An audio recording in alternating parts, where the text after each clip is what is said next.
ನಮಸ್ಕಾರ ಮನಿ9 ಕನ್ನಡದ ಎಕ್ಸ್ಪ್ಲೇನರ್ ಕಾರ್ಯಕ್ರಮಕ್ಕೆ ಸ್ವಾಗತ. ನಾನು ಮಲ್ಲನಗೌಡ ಮಾಲಿ ಪಾಟೀಲ್. ಬನ್ನಿ, ಇವತ್ತಿನ ಎಪಿಸೋಡ್ನಲ್ಲಿ ನಾವು ಈ ಕ್ರೆಡಿಟ್ ಕಾರ್ಡ್ ಸ್ಟೇಟ್ಮೆಂಟ್ ಬಗ್ಗೆ ಒಂದಷ್ಟು ಡೀಟೇಲ್ ಆಗಿ ತಿಳಿದುಕೊಳ್ಳುವಂತಹ ಪ್ರಯತ್ನವನ್ನು ಮಾಡ್ತಾ ಹೋಗೋಣ. ನೀವು ನಿಯಮಿತವಾಗಿ ಕ್ರೆಡಿಟ್ ಕಾರ್ಡನ್ನು ಬಳಸ್ತೀರಾ? ಹಾಗಾದರೆ ನಿಮಗೆ ಕ್ರೆಡಿಟ್ ಕಾರ್ಡ್ ಸ್ಟೇಟ್ಮೆಂಟ್ ಹೇಗೆ ಅರ್ಥ ಮಾಡ್ಕೋಬೇಕು ಅನ್ನೋದು ಗೊತ್ತಾ? ನೋಡಿ, ಕ್ರೆಡಿಟ್ ಕಾರ್ಡ್ ಬಳಸುವ ಬಹಳಷ್ಟು ಜನರಿಗೆ ತಮ್ಮದೇ ಕ್ರೆಡಿಟ್ ಕಾರ್ಡನ್ನು ಸ್ಟೇಟ್ಮೆಂಟನ್ನು ತಿಳ್ಕೊಳ್ಳೋಕ್ಕೆ ಪರದಾಡ್ತಾ ಇರ್ತಾರೆ. ನೀವು ಕೂಡ ಅಂತಹವರಾಗಿದ್ದರೆ ಈ ವಿಡಿಯೋ ನಿಮಗಾಗಿ. ನಿಮ್ಮ ಕ್ರೆಡಿಟ್ ಕಾರ್ಡ್ ಸ್ಟೇಟ್ಮೆಂಟ್ನಲ್ಲಿ ಏನೇನಿರುತ್ತೆ, ಅವುಗಳ ಅರ್ಥ ಏನು, ನಿಮಗೆ ಈ ವಿಡಿಯೋದಲ್ಲಿ ಸಂಪೂರ್ಣವಾಗಿ ತಿಳಿಸಿಕೊಡ್ತೇವೆ. ಮೊದಲಿಗೆ ನಿಮ್ಮ ಸ್ಟೇಟ್ಮೆಂಟ್ ದಿನಾಂಕಕ್ಕೆ ನೀವು ಹೆಚ್ಚಿನ ಗಮನ ಕೊಡಿ.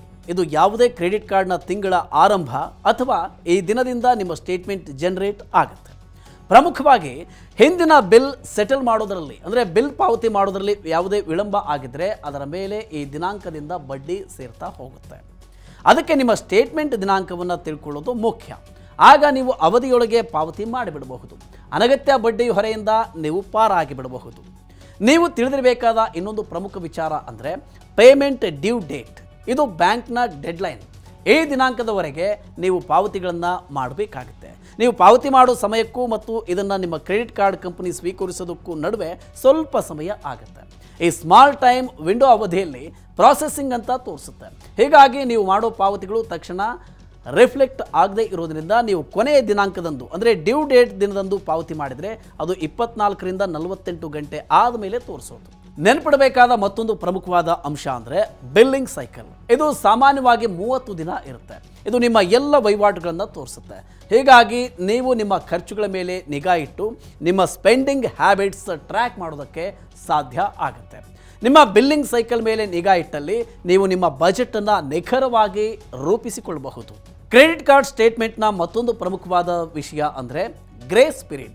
ಬಿಲ್ಲಿಂಗ್ ಸೈಕಲ್ ವಿಂಡೋ ಅವಧಿ ಮುಗಿದ ಮೇಲೆ ಡ್ಯೂ ಡೇಟ್ವರೆಗಿನ ಅವಧಿಯೇ ಈ ಗ್ರೇಸ್ ಪೀರಿಯಡ್. ಈ ಅವಧಿಯಲ್ಲಿ ಕಂಪನಿಗಳು ನಿಮ್ಮ ಬಾಕಿಯ ಮೇಲೆ ಯಾವುದೇ ಬಡ್ಡಿಯನ್ನು ವಿಧಿಸಲ್ಲ. ಈ ಗ್ರೇಸ್ ಪೀರಿಯಡ್ ಸಾಮಾನ್ಯವಾಗಿ 21ರಿಂದ 55 ದಿನ ಇರುತ್ತೆ. ಜೊತೆಗೆ ನೀವು ನಿಮ್ಮ ಕ್ರೆಡಿಟ್ ಕಾರ್ಡ್ನ ಸ್ಟೇಟ್ಮೆಂಟ್ನಲ್ಲಿ ಟ್ರಾನ್ಸಾಕ್ಷನ್ಗಳ ಮೇಲೆ ತೀವ್ರ ನಿಗಾ ಇಟ್ಟಿರಬೇಕು. ಇದು ನಿಮ್ಮ ಎಲ್ಲ ಹಣಕಾಸು ಚಟುವಟಿಕೆಗಳ ವಿವರವಾದ ದಾಖಲೆಯಾಗಿದೆ. ನೀವು ಮಾಡಿರುವ ಪ್ರತಿಯೊಂದು ವಹಿವಾಟಿನ ಬಗ್ಗೆ ಕೂಡ ನಿಮಗೆ ಮಾಹಿತಿ ಕೊಡುತ್ತೆ. ನೀವು ಅದನ್ನು ಪರಾಮರ್ಶಿಸಿದರೆ ನಿಮ್ಮ ಕಾರ್ಡ್ ಬಳಸಿ ನಿಮಗೆ ತಿಳಿಯದೆ ಯಾವುದಾದ್ರೂ ವಹಿವಾಟು ನಡೆದಿದೆಯಾ ಅನ್ನೋದು ಕೂಡ ನಿಮಗೆ ಗೊತ್ತಾಗುತ್ತೆ. ಮುಂದಿನದು ಒಟ್ಟು ಬಾಕಿ ಮೊತ್ತ. ಇದು ನಿಮ್ಮ ಒಟ್ಟು ಖರೀದಿಯ ಮೊತ್ತ, ಹಿಂದಿನ ಬಾಕಿ, ಬಡ್ಡಿ ಮತ್ತು ಶುಲ್ಕ ಇತ್ಯಾದಿ. ಇನ್ನು ಗಮನಿಸಬೇಕಾದ ಮತ್ತೊಂದು ಅಂಶ ಅಂದರೆ ಕನಿಷ್ಠ ಬಾಕಿ ಮೊತ್ತ ಅಥವಾ ಮಿನಿಮಮ್ ಅಮೌಂಟ್ ಡ್ಯೂ. ಇದು ನಿಮ್ಮ ಕ್ರೆಡಿಟ್ ಕಾರ್ಡ್ ಖಾತೆ ಮೇಂಟೈನ್ ಆಗಬೇಕು ಅಂತ ನೀವು ಬಯಸಿದರೆ ಪಾವತಿಯ ಕೊನೆಯ ದಿನಾಂಕ ಪೇಮೆಂಟ್ ಡ್ಯೂ ಡೇಟ್ ವೇಳೆಗೆ, ಅಂದರೆ ಕೊನೆಯ ದಿನಾಂಕದೊಳಗೆ ಅಥವಾ ಆ ದಿನಾಂಕದಂದು ಪಾವತಿಯನ್ನು ಮಾಡಲೇಬೇಕಾಗಿರುವ ಕನಿಷ್ಠ ಮೊತ್ತ. ಇದು ನಿಮ್ಮ ಒಟ್ಟು ಬಾಕಿಯ ಅತ್ಯಲ್ಪ ಮೊತ್ತವಾಗಿರುತ್ತೆ. ಸಾಮಾನ್ಯವಾಗಿ ಇದು ಬಾಕಿ ಮೊತ್ತದ 5% ಇರುತ್ತೆ.